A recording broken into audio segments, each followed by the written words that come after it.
Starting a lawn care business is one of the easiest services or side hustles that you can even tap into, and you can make it as big as you want. From the fact that the price is not too high so you can get a large volume of customers, to the fact that it's so high in demand because nobody wants to cut their own grass. Along with setting up your own process, everything is going to be super simple, very basic services, as well as the equipment is not that hard to find, not that hard to buy. Also, stick around to the end of the video because I'm going to be giving a free lifetime membership away from my school community, and if you want to join, you just have to find the word in the video that you have to comment and be first. First of all, one of the main points or the most specific things that I look for whenever I'm starting a service is how much money do I have to spend on the initial equipment. So something like lawn care is always going to be scalable. There's always going to be a point in which you can increase the amount of money that you're putting into your equipment, and it's going to help you with the quality of your cleanings. Or if you're going around and you're having to do a ton of different yards, you might want to have something like a riding mower. But in this case, if you want to start a lawn care business, you're going to start off very simple until you get a large influx of customers to where the amount of recurring money that you're making is going to pay for your brand new equipment so that you can do a much better job, acquire more customers, and then build a bigger team. If you need help keeping up with customers, sending estimates, invoices, or collecting payments from all of your customers for free, then check out QuoteIQ in the App Store and the Google Play Store, or you can try any paid tier right now for just $1 at myquoteiq.com, which is going to be the first link in the comment section and the description. Also, if you sign up for any tier for a year using my link, you're going to get a free coaching call with me. But what equipment do you really need to start this business? Okay, number one, you're going to need a lawnmower, whether it's self-propelled, whether it's a riding mower, anything. It just has to be something that can mow the grass. Number two, you're going to need a pretty decent weed eater. I don't recommend you buying an edger because whenever I first started out in lawn care, I had one guy on the weed eater, one guy on the edger, and one guy on the lawnmower. And the hard part is nobody even needed to be the edger. It did not take the entire time. All I had to do was flip my weed eater over and then use that top piece and start edging with it, and it works perfectly and exactly the same. The only problem is you're probably going to go through a lot of string, but you want to make sure you have extra string ready. You want to make sure you probably have multiple weed eaters, and you do not need an edger, but you will need a blower instead. In this video, I'm actually not using the weed eater that I usually would. I have a gas powered one that's extremely strong and it tears up the grass like nobody's business, but it ran out of gas, so instead I had to use this freaking electric weed eater. So I recommend buying all gas tools. I'm gonna find some yards that are so small you actually don't have to go out there and use a mower. For this one specifically, all I had to do was use a weed eater and I edged with it, and then all I had to do was bring my blower out and it was all done. So now we're gonna move on to the second most important piece, of which I think lawn care has the biggest advantage on marketing, because you can turn over so many clients due to the fact that a lot of the jobs are pretty cheap. Around, you could do a job for about $40, $50, $60, depending on the size of the yard. And then as well, you're going to have such a large variety and volume of people that need to get their grass cut. It's one of the services that most people do supplement and most people don't want to do themselves. And whenever I first started out in the lawn care marketing scene, the only thing I was doing was passing out flyers, putting them on people's mailboxes. I was rolling them up and putting them in the top pieces of people's mailbox. I would not put them inside. And then everything you want to have on your flyer, pretty much your name, your number, your business name, some sort of like a list of services that you offer that you provide with each pricing. Have some sort of call to action. You want to have something that provides some sort of sense of urgency for the customer. Something like first 50 customers are going to get 10% off, 20% off, or something like if you call or text right now, then you're going to get this amount of discount off. And you don't even have to actually provide the customer the discount, but it's just going to help you pull a lot of those people that are going to be skeptical at first because they don't know you. You don't have any social credibility. And as far as that goes, if you guys end up buying the course, your marketing is going to be super easy. It's not going to cost you any money, but even if you go down the flyer route, it's not going to be super hard. It's going to take you a little bit of time to design the flyer the way you want, or you can probably buy a pre-designed one and just fill in your details, as well as you're going to have to go find somewhere to print them out and then pass them out. But this is going to be a very effective strategy. I ended up pulling 30 customers in my first month, which is ridiculous. You're going to have the problem of having way too much work doing lawn care,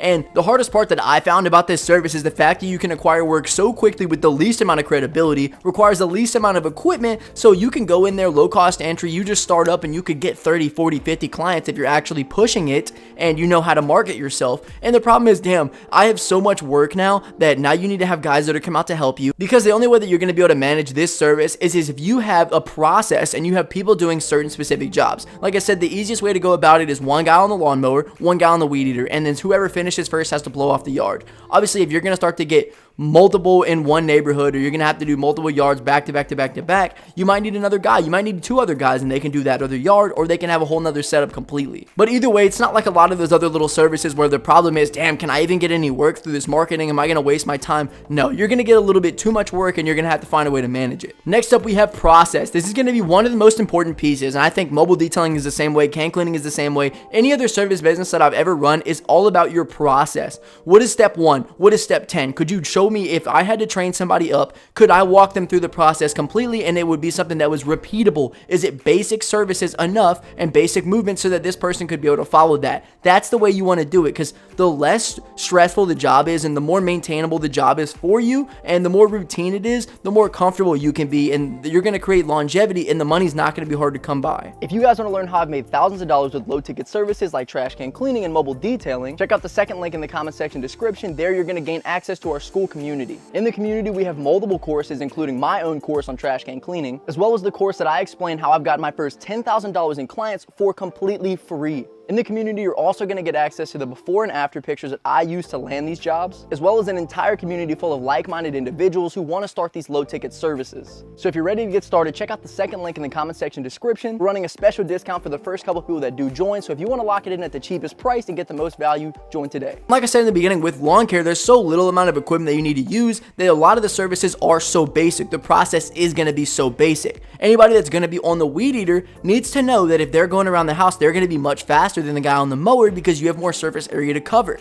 So their job is to go around the house and hit all of the perimeter and the stuff that, like, if you're gonna have to go along bricks or along the side of the house, this person needs to be hitting all of those little spots. That way you can just cut the outside of it and it's all dealt up. It's easy. And then the guy with the mower, obviously you have one of the easiest jobs. It's not gonna take a lot of holding up anything and having to go and hit like specific little spots. If you're on the mower, you're literally just going up, down, up, down. You don't have to create any specific special designs in the customer's grass. Nobody actually cares about that. Nobody's even going to ask you to do that. Even if you're in like a really nice neighborhood. I've been in a part of the better neighborhoods in Louisiana, and it's not something that has actually mattered. It's not even something that the customer asked me for. So the guy on the mower really just needs to make sure that he's doing his job and he's hitting everything and he's not leaving large patches of grass, and he's not going to have any problems. And whoever finishes first is going to come back with the blower. More than likely, whoever the guy is that's going to be weed eating might finish first, but he might also finish second, because now he's going to go back and all the driveways, the sidewalk, whatever, he's going to go back with the weed eater and he's going to flip it upside down, and now he's edging and while you're finishing the grass cutting. And just remember, one of the most important things is to keep everything extremely convenient, keep everything very replicatable, keep it super easy. That way you're providing the same amount of quality for every single yard, but you're also able to handle a lot of volume.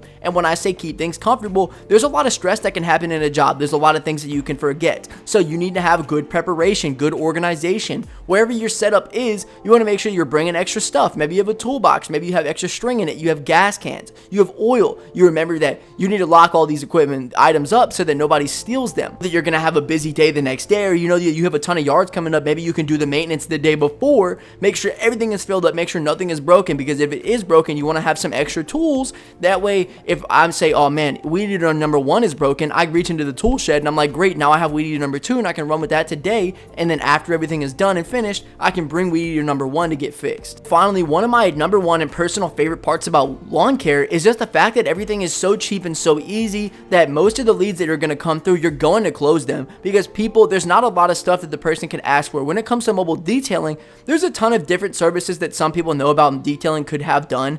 There's like waxing, and then there's like headboard cleaning, there's carpet extraction. So there's a lot of stuff that I don't even offer, because I only want to offer basic services that are replicatable and they're easy to do, so that anybody can come and help me, and also so that I can finish jobs and not have a hard time and I'm getting paid for it. But in lawn care, there's nothing like that. The customer is not going to expect you to offer any wild services. This way, all they really want to hear is a price, and you tell them, boom, I'll show up this day and that day, and you're closing about 90% of the leads that come at you. I'm not going to give you an exact number, because I'm not sure what people could be charging nowadays. If you know what guys are charging near you, or you even do some online research, you can probably figure out what the base price is that is being charged for a lot of these people, and you can choose to undercut them if you just want to get more work, and you figure out what you're going to pay this other guy, what it's going to pay you. And if you get a large volume of jobs, you're making good money, especially on the fact that you go to Facebook Marketplace, you can pick up a weed eater, multiple weed eaters, a lawnmower, and a blower for no money. To do some research, figure out how much you want to charge per job. If you want to undercut some people and get more work, you're probably going to have a good time doing that. Or if you want to charge a more moderate, more decent price, so that you don't want to get 100 different jobs, you want to get about 10 to 15 yards that pay you good, do that.